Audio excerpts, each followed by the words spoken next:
Boa tarde, hoje, segunda-feira, 4 de agosto de 2014, o RN Acontece está começando na tela da Band.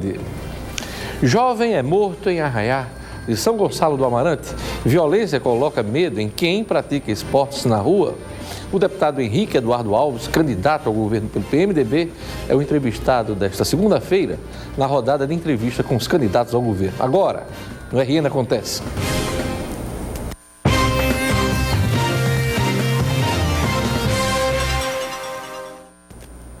Um adolescente de 17 anos foi atingido por um tiro durante um arraiá no distrito de Barreiros, em São Gonçalo do Amarante.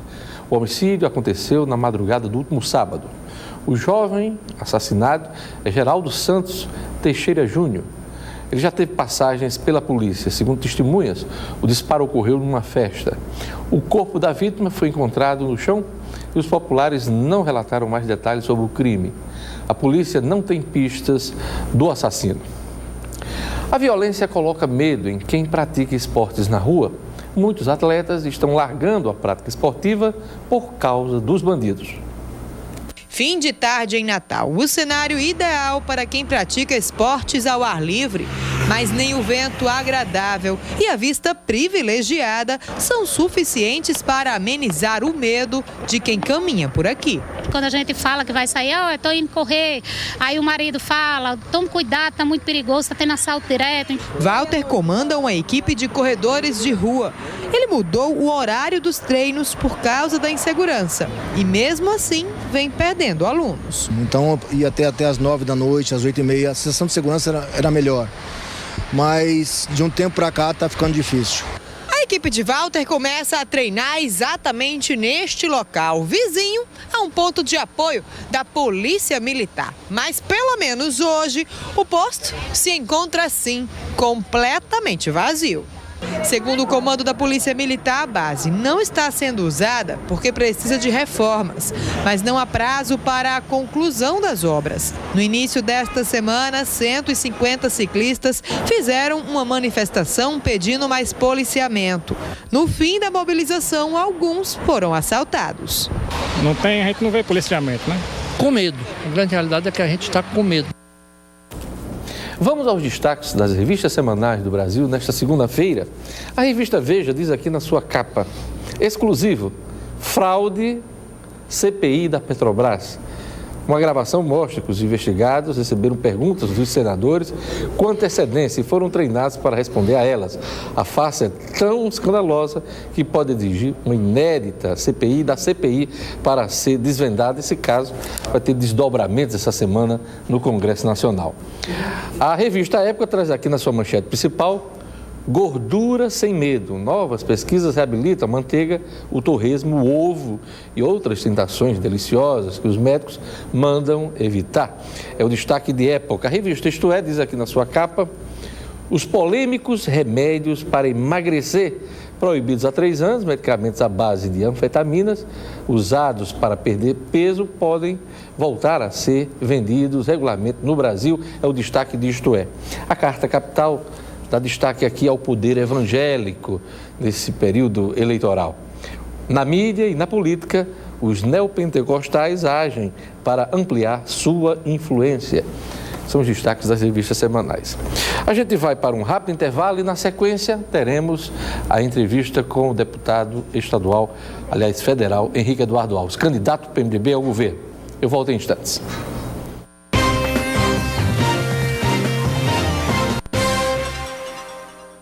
O RN Acontece inicia hoje sua rodada de entrevista com os candidatos ao governo do estado. Meu primeiro convidado é o deputado federal Henrique Eduardo Alves, do PMDB. Henrique é presidente da Câmara dos Deputados e está no 11º mandato de deputado federal. Ele terá, exemplo dos demais, 20 minutos para expor suas ideias, que a gente passa a contar a partir de agora. Boa tarde, Henrique. Boa tarde, Ódio. Boa tarde, telespectador. Com muita alegria estou aqui a TV Bandeirantes para falar aos norte-riograndenses. Olha, a sua aliada Vilma de Faria inaugurou a Central de Comercialização da Agricultura, fica ali ao lado da Ceasa, né? Essa inauguração foi em 2010. Até agora a central não saiu do papel, não funciona. Hoje serve de abrigo para acampamento do MST. Eu queria saber o que é que o senhor, caso eleito, vai fazer com a Central de Alimentação da Agricultura Familiar. Olha, é muito preocupante. Inclusive, eu passei ontem me dirigindo à Cidade da Esperança, a Felipe Camarão, e verifiquei lá, do lado de fora, a situação que se encontra aquela central, que deveria ter uma função social, né, tão importante. Ali estão produtores que vêm de assentamentos, agricultura familiar, que deve ser tão estimulada que perderam a paciência porque aquilo não funciona. E eu vi reportagens que mostram o interior deteriorado. Eu acho que aquilo não viria nem esperar um futuro governo, não. Eu espero que a governadora Rosalba, diante do fato, tome providência para aquilo ser com dignidade restaurado e entregue àquelas pessoas que precisam. A motivação daquela central foi exatamente isso, servir de apoio ao pequeno produtor, ao médio produtor, para evitar intermediário, que acontece muito, tornando mais caro o preço da produção ao consumidor. Aquela foi a função.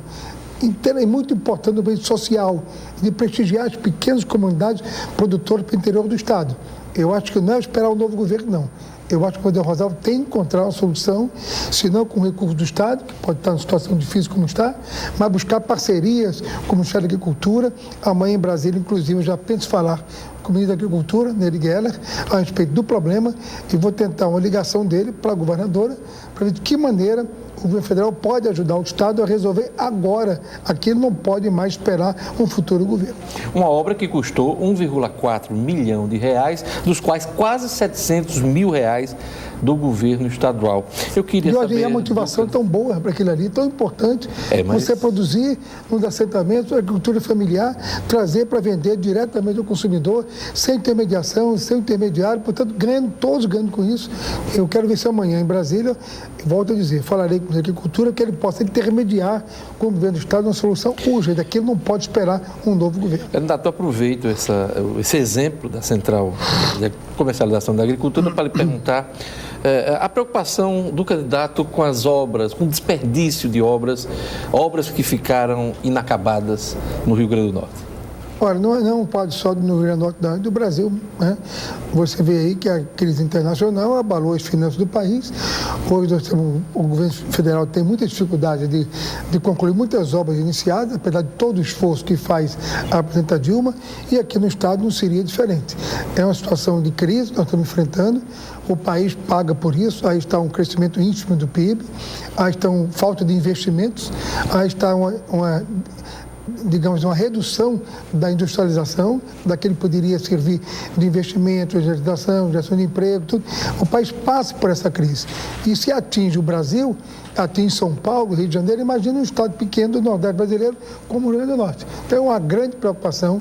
Acho que o governo do Estado hoje está desempenhando tarefas não a contento, deixando, portanto, desejar naquilo que é a sua responsabilidade de contrapartidas e de cobrar parcerias com o governo federal que foram feitas e obras não concluídas para que o Estado recupere a sua dignidade, a sua altivez.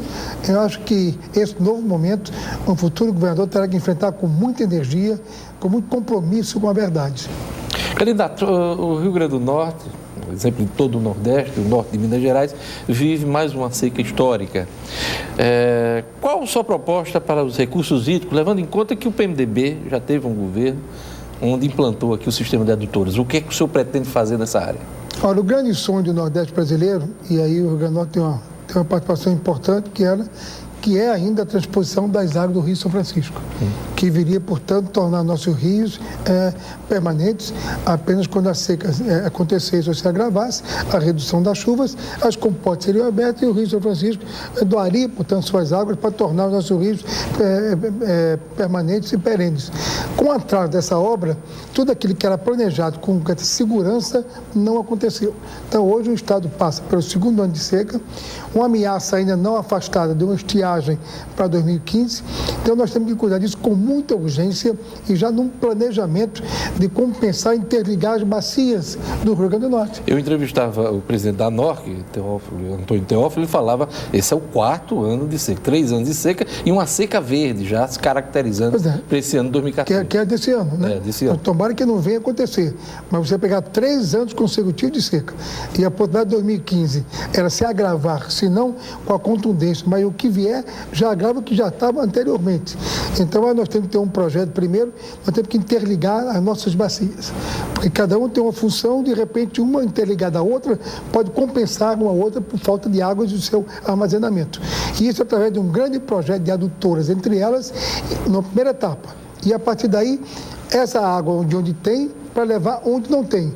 Garibaldi Filho foi um grande exemplo, teve um programa apoiado até internacionalmente, ganhou prêmio na Espanha e a governadora Vilma continuou, mas muito aquém ainda do que merece ter o nosso estado via adutoras para chegar água às cidades. E não é apenas isso, nós temos que estimular o produtor, seja ele pequeno, de assentamentos, agricultura familiar, dar condições de mini créditos a ele, créditos pequenos, não são grandes valores, para que eles possam aplicar na sua produção, eles possam aplicar na sua propriedade, pequena, média ou grande, e dar a ele uma assistência técnica. Eles plantam e produzem, que Deus protege e ilumina, mas com as suas próprias mãos, com o conhecimento rudimentar que eles têm da prática de vida.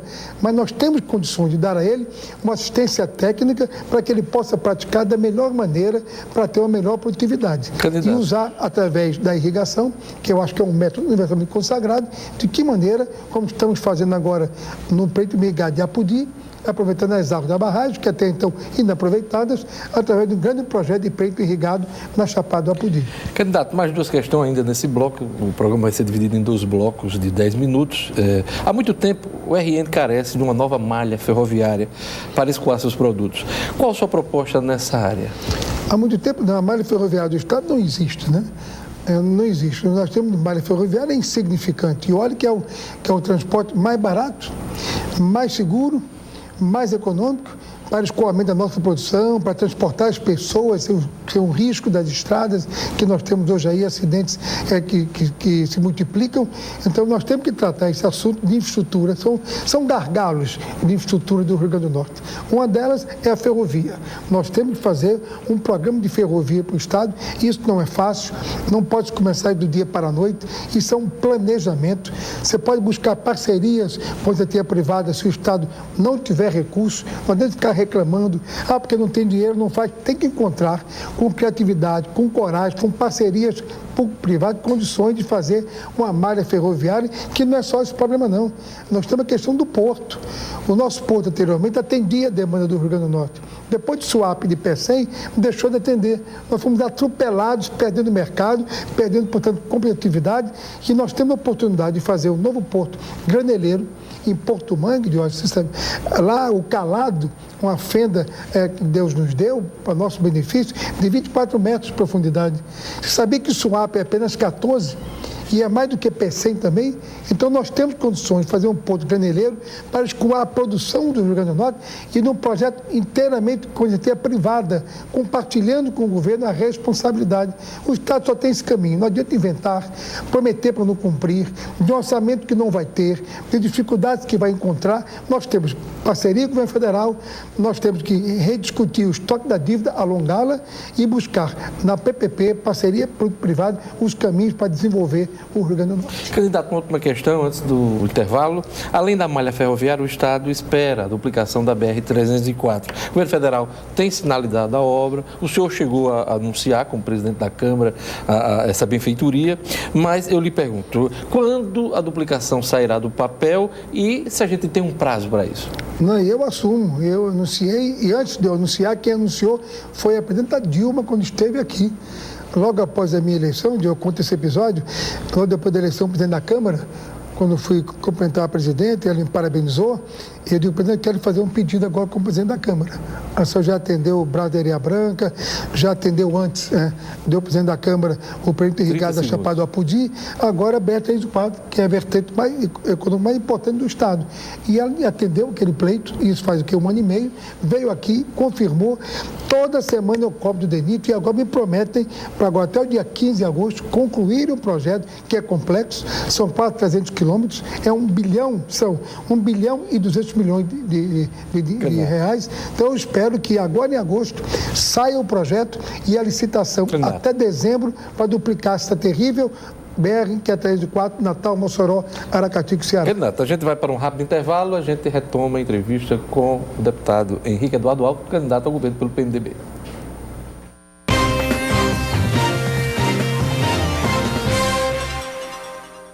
Estamos de volta com a entrevista do deputado federal Henrique Eduardo Alves, candidato ao governo pelo PMDB. Passamos a contar o tempo a partir de agora deste bloco. Candidato, apenas 11 dos 167 municípios do estado cumpriram a lei dos resíduos sólidos, né? Encerrado no sábado, esse prazo terminou no sábado. O que é que o estado pode fazer para ajudar os municípios neste esforço para acabar com os lixões a céu aberto? Deixa eu dar mais um complemento à informação anterior, eu não vou deixar a coisa incompleta. A BR-304, a sua duplicação, está incluída no PAC. Eu consegui incluir só no PAC, ele ia ser privatizado. PAC 1, PAC 2 ou PAC 3 que vai ser lançado agora? Não, 2 mesmo. Ela só está no PAC, ia ser privatizado, o custo não aconselhou. Algumas que saíram para privatização, eu consegui incluí-la no PAC, portanto, recursos assegurados. Agora, a burocracia, a demora do projeto, eu estou cobrando e você vai muito bem me cobrar, que é meu dever, porque prometi e mais ainda a presidenta Dilma. Em relação às lixões, Jorge, é importante esclarecer, o nosso estado tem 107 lixões espalhados por todo o Rio Grande do Norte. Imagine. 177, segundo a imprensa. 177 por todo o estado. Olha que atentado à saúde das pessoas, a falta de civilidade. Quer dizer, mais do que o número de municípios. Que precisam se adequar. E aquilo ali é o quê? Ali é um ato de doença de todo tipo, de respeito, de baixa estima, né? E apenas 11 estão se organizando, porque teve um caminho que foi encontrado. Eu acho que deve perseguir, são consórcios municipais que possam bancar um lixão como esse. Como ocorre aqui na região metropolitana. Em Saramirim. E que acontece, que funciona e bem. Aquela é a modelagem. Esses consórcios foram formados até, os municípios se entenderam, mas aquela história, até sair do papel, a burocracia não faz com que caminhe, as coisas não acontecem e, a meu ver, falta realmente uma cobrança maior, efetiva do governo do Estado. Quer dizer, é uma questão dos municípios, mas depende também da relação com o Estado e também com a União. O Estado tem que ser indutor, tem de cobrar. Os consórcios, que era a princípio mais difícil, os municípios concordarem e se entenderem, eles foram feitos.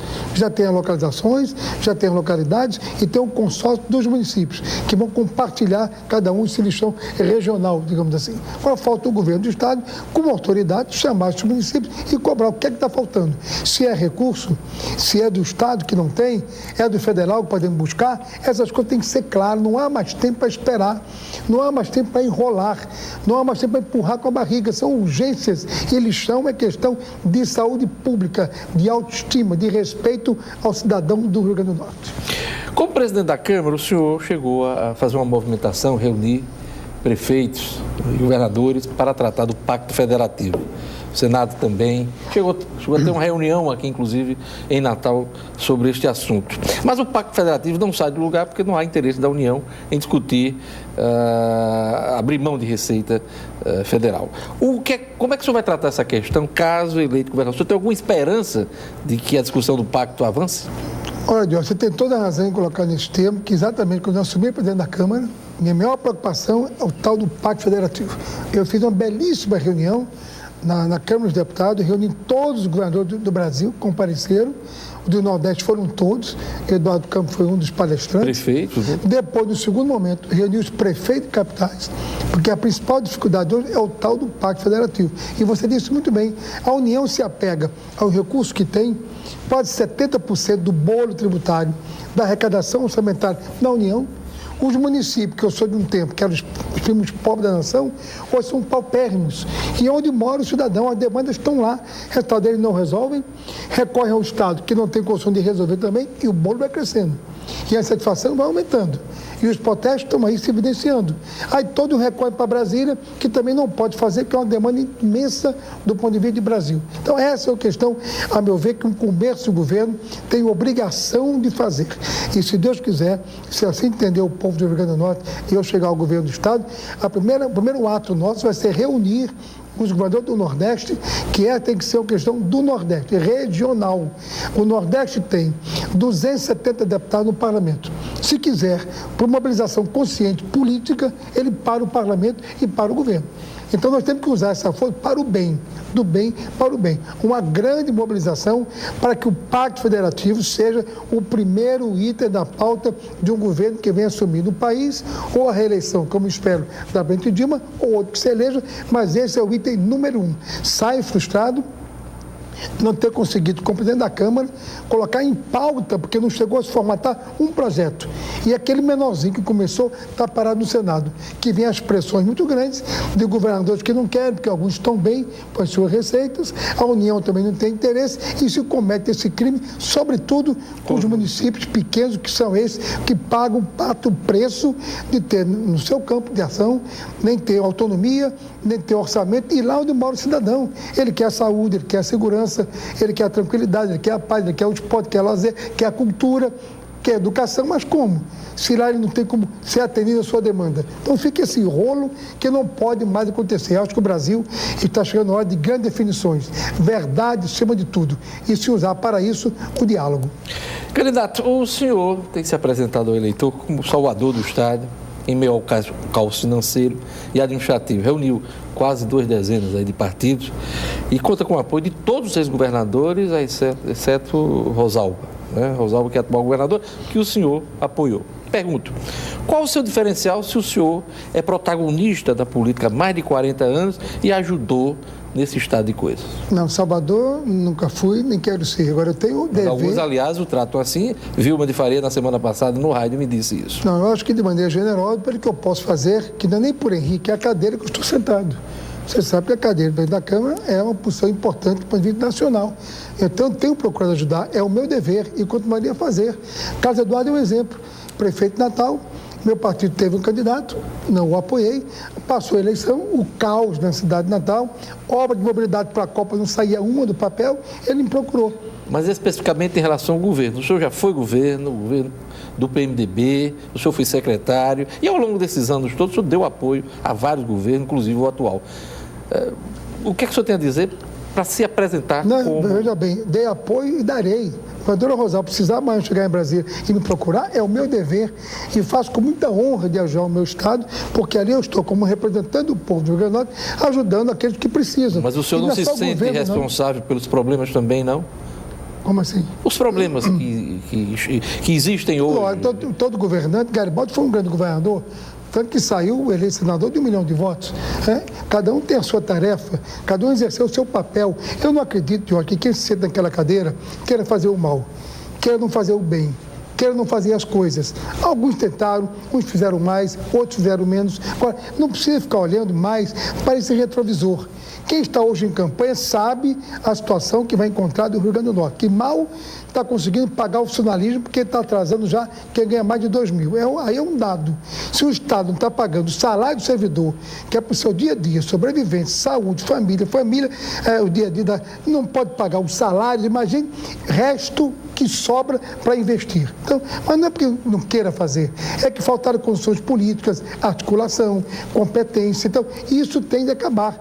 Quem está candidato a governador agora não pode ficar pensando em chegar lá, não vou fazer porque encontrei assim, já sabe como vai encontrar. Então eu ajudei, participei de alguns governos, Garibaldi foi um grande governador, eu acho que todos fizeram o que podiam fazer. Agora chegou uma hora que eu entendo que o radicalismo político não pode mais atrasar o Rio Grande do Norte. Uma metade que ganha, puxa para cima. Uma metade que perde, puxa para baixo. A eleição virou uma guerra, um atirando contra o outro. Quem ganha não é vencedor, é sobrevivente. Que mutilado não chega com autoridade, com força para comandar o Estado. Então, se Deus quiser, vamos unir consciências, inteligências e estamos unindo para fazer o melhor pelo Rio Grande do Norte. Por último, um último questionamento, faltando pouco tempo para terminar a entrevista. Seus adversários apontam que o senhor fechou um grande acordo e que gostaria de se eleger por WO. Isso não ocorreu, esse quadro não se evidenciou nessa eleição. Como é que o senhor encara a referência ao acordão? Olha, é interessante porque alguns deles gostariam de estar conosco, né? Eu conversei em primeiro lugar com a deputada Fátima, com o PT, que me apoiavam para governador, e a deputada Fátima sairia para o Senado. Eles sabem disso. Só não deu certo esse entendimento porque radicalizaram de tal maneira que disseram: não aceitamos, queremos você governador, o senador do PT, agora só aceitamos partidos da base da Dilma. Não adiantou porque hoje a coligação deles tem 3 partidos que eles se esquecem que não apoiam o presidente Dilma, apoiam Eduardo Campos. Então, era um sectarismo, por isso não deu certo. O vice-governador Robson, com todo o respeito, conversou conosco, poderia estar conosco. Se tivesse ela acordão, Mas era o quê? Então, eu acho que isso é hipocrisia, a gente quer não falar a verdade, é isso que o cidadão não quer mais do Rio Grande do Norte. Ele quer a verdade. A pessoa assuma 15 segundos. e nós conseguimos unir o Estado, pessoas de bem, de boa fé, porque o Estado se une, ou então vai ficar a vida inteira no radicalismo para um lado e para o outro, e o Estado não sai do canto. É unir, é construir consenso pelo diálogo, e graças a Deus nós estamos conseguindo isso. Obrigado, candidato Henrique Eduardo Alves, cumpriu o tempo. Obrigado por sua presença aqui no nosso programa. E lembrar que no dia 14 de agosto teremos o debate da Band com os candidatos ao governo do Estado. Não perca, em 10h30 da noite, no próximo dia 14. Obrigado, Henrique. Amanhã continuamos a rodada de entrevista com os candidatos ao governo do Estado. Até lá, amanhã é Robério Paulino, do PSOL.